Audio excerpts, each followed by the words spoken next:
to then move into revolved from here. Revolved is challenging. So we can draw that foot in slightly. We exhale to twist in through our spine. Just flow with this one.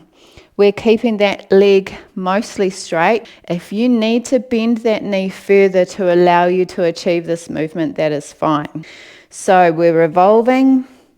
We're twisting in through our torso. You can bring this hand to the hip, and we're extending this hand towards that foot.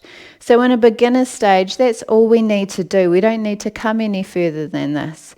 Coming down as we do further into more advanced positioning. Otherwise, you just reach down to wherever is comfortable, contracting in those abdominals, really using those deep spinal muscles here.